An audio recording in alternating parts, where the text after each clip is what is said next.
오늘 나누실 성경 말씀은 욥기 4장 12절에서 21절 말씀입니다.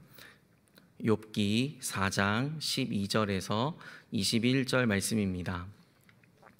차례로 교독하시고 마지막 21절은 함께 읽겠습니다. 어떤 말씀이 내게 가만히 이르고 그 가느다란 소리가 내 귀에 들렸었나니 사람이 깊이 잠들 즈음 내가 그 밤에 본 환상으로 말미암아 생각이 번거로울 때에 두려움과 떨림이 내게 이르러서 모든 뼈 마디가 흔들렸느니라. 그때 영이 내 앞으로 지나매 내 몸에 털이 주뼛하였느니라. 그 영이 서 있는데 나는 그 형상을 알아보지는 못하여도 오직 한 형상이 내 눈앞에 있었느니라. 그때 내가 조용한 중에 한 목소리를 들으니 사람이 어찌 하나님보다 의롭겠느냐, 사람이 어찌 그 창조하신 이보다 깨끗하겠느냐. 하나님은 그의 종이라도 그대로 믿지 아니하시며 그의 천사라도 미련하다 하시나니 하물며 흙집에 살며 티끌로 털을 삼고 하루살이 앞에서라도 무너질 자이겠느냐. 아침과 저녁 사이에 부스러져 가루가 되며 영원히 사라지되 기억하는 자가 없으리라. 장막줄이 그들에게서 뽑히지 아니하겠느냐. 그들은 지혜가 없이 죽느니라. 아멘. 비 온 뒤에 땅이 굳는다는 말이 있습니다. 비가 내린 땅은 시간이 지나 강하고 단단해지는 것처럼 현재 겪는 고난은 고통스럽지만 시간이 흘러 뒤돌아보았을 때 결국 나의 내면을 강하게 해줄 것이라는 말입니다. 이 말은 고통 중에 있는 사람에게 위로가 되는 말일 수 있지만 그 사람이 겪는 아픔의 깊이가 얼마인지 가늠할 수 없기에 때로는 상처가 될 수 있는 말입니다. 우스 땅에 살고 있는 욥은 온전하고 정직하여 하나님을 경외하며 악을 떠난 사람이었습니다.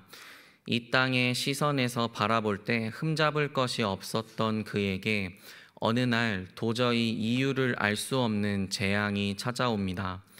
그리고 그를 위로하기 위해 3명의 친구가 찾아왔고 욥은 자기의 생일을 저주하는 비참함에 이르게 됩니다. 그 모습을 지켜보았던 친구 중 한 명인 엘리바스가 욥에게 이야기합니다. 과연 엘리바스의 말은 욥에게 위로가 되었을까요? 이것이 오늘을 살아가는 우리와 무슨 상관이 있을까요? 말씀을 통해 살펴보고자 합니다. 본문 12절에서 14절입니다. 어떤 말씀이 내게 가만히 이르고 그 가느다란 소리가 내 귀에 들렸었나니 사람이 깊이 잠들 즈음 내가 그 밤에 본 환상으로 말미암아 생각이 번거로울 때에 두려움과 떨림이 내게 이르러서 모든 뼈마디가 흔들렸느니라. 엘리바스는 앞서 욥에게 모든 고난은 죄로부터 시작됨을 강조했습니다. 그리고 자신이 체험한 환상을 토대로 욥에게 이야기를 합니다. 히브리 본문에서 내게라는 단어가 12절 제일 앞에 위치되고 있는 것으로 보아 그것을 굉장히 강조하고 있는 것으로 보입니다. 이제 엘리바스가 이야기할 경험이 지극히 엘리바스 개인적인 일이었음을 보여주고 있습니다. 엘리바스에게 임한 이 환상은 조용하고 세밀하게 말씀으로 들려왔습니다. 그것은 또한 깊이 잠드는 밤에 들려왔었는데 이것은 사람이 자연스럽게 드는 잠일 수도 있고 아브라함의 경우처럼 하나님의 계시를 경험하는 도구였을 수도 있습니다. 또한 이것은 선지자들이 어떠한 환상과 계시를 볼 때의 환경과 비슷합니다. 어찌되었든 하나님의 환상을 경험하게 된 엘리바스는 두려움과 떨림으로 가득했다고 전합니다. 얼마나 두려웠는지 뼈 마디가 흔들릴 정도였다고 합니다. 여기서 뼈는 몸을 유지하는 구조로서 히브리 문학에서 몸을 대표하는 것으로 표현됩니다. 그리고 뼈에는 지탱하는 사람에게 미치는 영향과 기질, 감정도 담겨 있다고 생각했습니다. 즉 엘리바스의 뼈마디가 흔들렸다는 것은 그가 그때 경험한 환상이 자신의 감정, 가치관에 지대한 영향을 끼쳤음을 우리는 알 수 있습니다. 이어서 15절에서 16절입니다. 그때 영이 내 앞으로 지나매 내 몸에 털이 쭈뼛하였느니라. 그 영이 서 있는데 나는 그 형상을 알아보지는 못하여도 오직 한 형상이 내 눈앞에 있었느니라.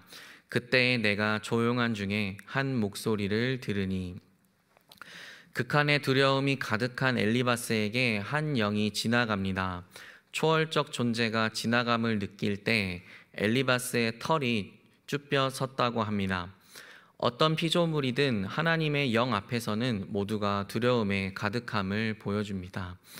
엘리바스 앞에 지나간 그 영의 형상은 식별이 불가능했지만 오직 한 형상이 눈앞에 있었다고 합니다. 여기서 알아보지 못했다는 그 형상은 히브리 단어로 테무나인데 이것은 항상 하나님 혹은 하나님을 나타내는 것을 가리킵니다. 즉 엘리바스는 하나님의 형상은 보지는 못했지만 그분의 음성을 통해 직접 엘리바스에게 말씀하시는 하나님을 소개하고 있습니다. 이어서 17절과 18절입니다. 사람이 어찌 하나님보다 의롭겠느냐? 사람이 어찌 그 창조하신 이보다 깨끗하겠느냐? 하나님은 그의 종이라도 그대로 믿지 아니하시며 그의 천사라도 미련하다 하시나니. 엘리바스가 경험한 계시의 시작은 다소 평범한 말이었습니다. 사람이 어찌 하나님보다 의롭겠느냐? 라는 이 수사 의문문은 당시 계시를 받았던 엘리바스에게도 이것을 전해 듣는 욥과 친구들에게도 당연한 대답을 이끌어내기 때문입니다. 하나님보다 의롭고 깨끗한 피조물은 없습니다. 하나님은 그의 종과 천사 등 천상의 존재에게도 흠을 찾아내는 분이기 때문입니다. 아마도 엘리바스는 자신이 경험한 계시를 토대로 고통 중에 있는 욥을 위로하고자 했을 것입니다. 그 말의 근거를 위해 환상과 계시를 이용하고 있고 이것은 듣는 이로 하여금 큰 신뢰를 줄 것이라고 엘리바스는 생각했기 때문입니다. 이어서 19절에서 21절입니다. 하물며 흙집에 살며 티끌로 털을 삼고 하루살이 앞에서라도 무너질 자이겠느냐? 아침과 저녁 사이에 부스러져 가루가 되며 영원히 사라지되 기억하는 자가 없으리라. 장막줄이 그들에게서 뽑히지 아니하겠느냐? 그들은 지혜가 없이 죽느니라. 엘리바스는 이어서 인간에 대해서 이야기를 합니다. 19절을 새번역 성경은 이렇게 번역했습니다. 하물며 흙으로 만든 몸을 입고 티끌로 털을 삼고 하루살이에게라도 눌려 죽을 사람이 있겠느냐. 흙으로 만든 몸을 입었다는 표현은 하나님이 인간을 창조하실 때를 떠오르게 하며 인간의 본질이 흙이었음을 상기시킵니다. 히브리 문학에서 흙집은 인간의 본질이 거하는 거처로 보고 있는데 허무하고 나약한 인간의 모습을 보여줍니다. 그 허무한 인간은 하루살이와 같은 벌레에게도 눌려 죽을 정도로 연약함을 가지고 있는 것이 본질이라고 이야기합니다. 또한 그러한 본질을 지닌 인간은 아침과 저녁 사이에 갑작스럽게 부스러져 가루가 될 존재라고까지 표현합니다. 이러한 우리의 인생을 기억하는 이조차 아무도 없는 너무나 값없는 존재라는 것을 보여줍니다. 장막줄이라고 하는 것은 집을 지탱하는 줄을 의미합니다. 앞서 인간이 흙집에 살고 있고 흙 자체임을 생각해 볼 때에 장막줄이 뽑힌다는 것은 인간의 생명을 지탱하는 줄이 뽑혀 죽는 것을 의미합니다. 지혜가 없이 죽는다는 것은 허무한 인생을 살고 있다는 반증입니다. 세 친구 중에 가장 먼저 엘리바스가 욥과의 이야기를 시작한 것으로 보아 엘리바스는 그들 중에서도 꽤 지혜로웠던 인물이었던 것으로 보입니다. 엘리바스는 이처럼 자신이 배웠고 경험했던 지혜와 환상을 토대로 욥을 분명 위로하고자 했습니다.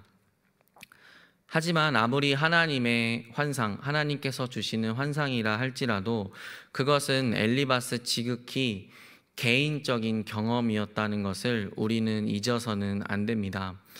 엘리바스 개인에게 주어진 환상이 보편적으로 모든 사람에게 적용될 수는 없다는 것을 그는 간과했습니다.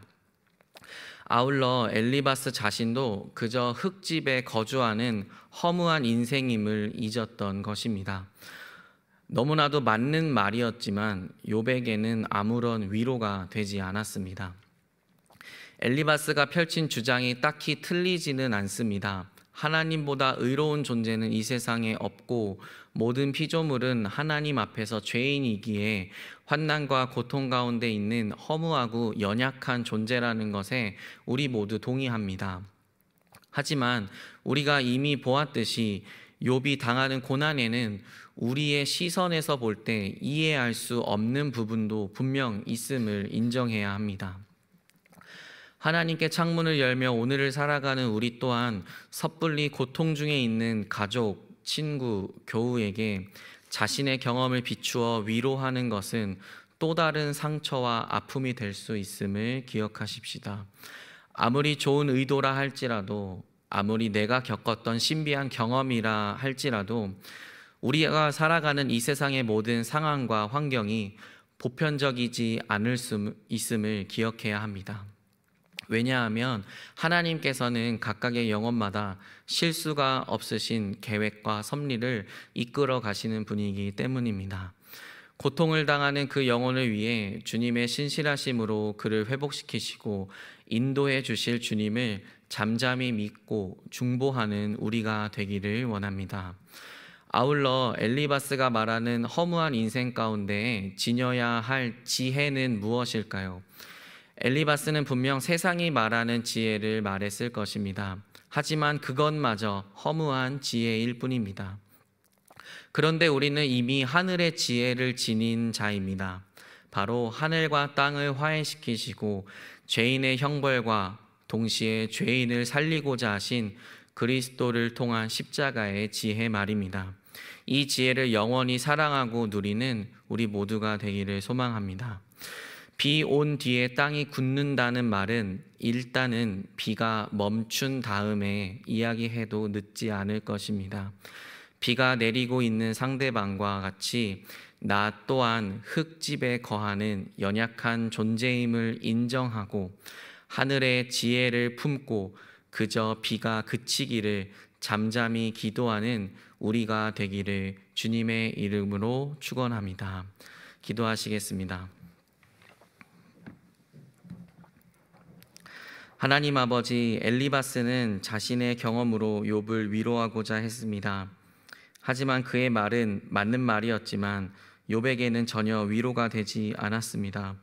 각자 개인이 경험한 하나님과의 뜨거운 경험이 있더라도 그것을 함부로 적용하여 또 다른 아픔과 상처를 주는 어리석은 일이 없도록 우리의 마음과 입술을 주장하여 주옵소서. 우리가 알 수 없는 고통을 받는 이들에게 위로하실 신실한 주님을 믿는 믿음을 보이게 하옵소서. 하늘의 지혜이신 예수님의 이름으로 기도드립니다. 아멘.